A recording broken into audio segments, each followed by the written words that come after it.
ஸ்ரீ குருப்யோ நமஹ. பாலாம்பிகா சரணம். அடுத்து நாம் பார்க்க போவதும் குஜராத்தில் உள்ள சக்தி பீட்டம். திஸ் அம்பாஜி கோவில் அப்படின்னு சொல்கிறா. அவளை அரசூரி அம்பா அப்படின்னும் அரசூருணி மாதா அப்படின்னும் அவள் கூப்பிடப்படுகிறாள். இது எங்கே இருக்குனாக்க குஜராத்தின் வடப்பகுதியில் இருக்கும் ஆரவல்லி மலைத்தொடர் அருகில் பனஸ்கந்தா டிஸ்ட்ரிக்ட்னு ஒன்று இருக்குது.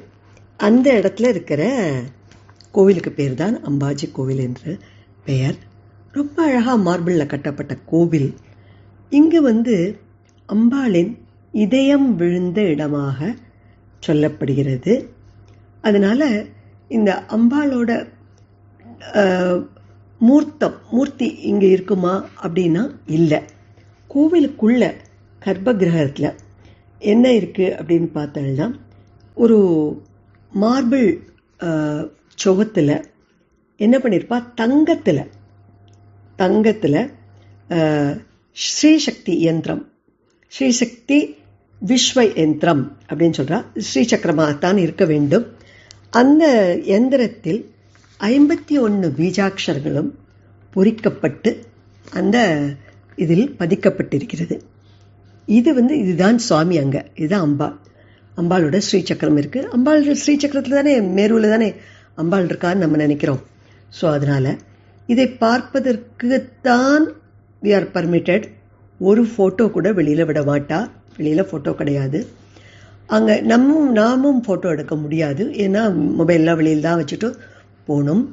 அதுக்குள்ளே அந்த தங்கத்தில் பொறிக்கப்பட்ட தங்க தகடில் பொறிக்கப்பட்டது அந்த இதில் ஃபிக்ஸ் பண்ணியிருப்பா அந்த சுவத்தில். அதுதான் அம்பாள்.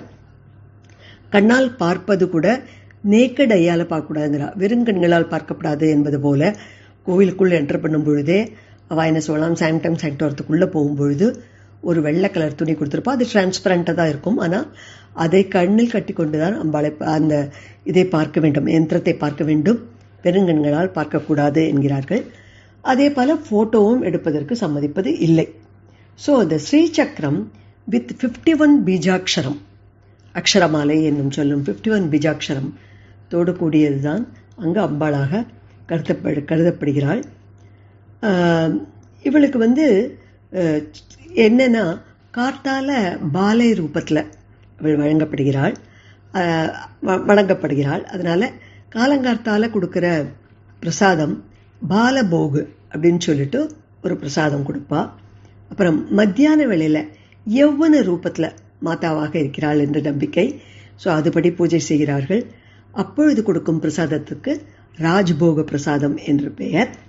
அப்புறம் இரவு படுக்கும் பொழுது பிரௌத் ரூபம் அப்படின்ற வயதான ரூபம் உள்ள மாதாவாக இருக்கிறாள் என்று சொல்லப்படுகிறாள்.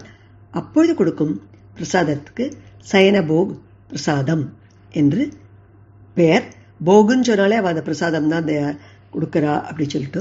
இந்த கோவிலில் உள்ள ஒரு சிறப்பு என்னன்னா, இந்த அம்பாளுக்கு ஒவ்வொரு நாளும் ஒவ்வொரு வாகனம் என்ன சொல்லப்படுகிறது. ஒரு ஞாயிற்றுக்கிழமையானால் புலியும், திங்கட்கிழமையானால் நந்தி வாகனம், அப்புறம் செவ்வாய்க்கிழமையானால் சிங்கம் வாகனம், புதன்கிழமையானால் ஐராவதம் வெள்ளை யானை வாகனம், வியாழக்கிழமையானால் கருட வாகனம், வெள்ளிக்கிழமையானால் ஹன்ச பக்ஷி இருக்கு இல்லையா, ஸ்வான், அது வாகனம். அப்புறம் சனிக்கிழமையானால் யானை வாகனம் என்றும் சொல்லப்படுகிறது. இந்த அம்பாளுக்கு என்னைக்கெல்லாம் விசேஷம் அப்படின்னு சொன்னால், எல்லா பௌர்ணமியும் விசேஷம்தான். ரொம்ப மதிக்கக்கூடிய பௌர்ணமிகள் என்ன அப்படின்னு கேட்டால், சித்திர மாதத்தோட பௌர்ணமி, கார்த்திகை மாதத்தின் பௌர்ணமி, சைத்ரா பௌர்ணமி, கார்த்திக் பௌர்ணமி அண்ட் புரட்டாசி மாத பௌர்ணமி கூட பெரிய உற்சவமாக கொண்டாடப்படுகிறது. இங்கு தவிரவும் இங்கு நவராத்திரி, 2 நவராத்திரிகளும் ரொம்ப விமர்சையாக கொண்டாடப்படுகிறது. அது தவிர இந்த கோவிலில் நவச்சண்டி யாகமும் செய்யப்படுகிறது. இந்த கோயில் since it is in Gujarat, எல்லா குஜராத் இண்டஸ்ட்ரியலிஸ்ட்டும் அவள் செய்யாத இது சேவைகளே இல்லை. அப்படி இதுவும் one of the richest temple we can say.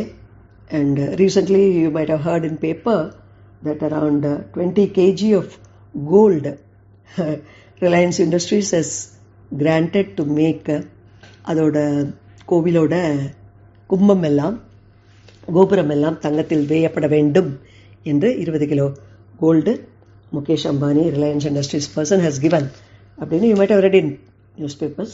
So this is about this Ambaji temple in Gujarat, which is also Shakti Peetham. ஏனென்றால் அம்பாளின் இதயம் விழுந்த இடமாக இது கருதப்படுகிறது. Thank you friends.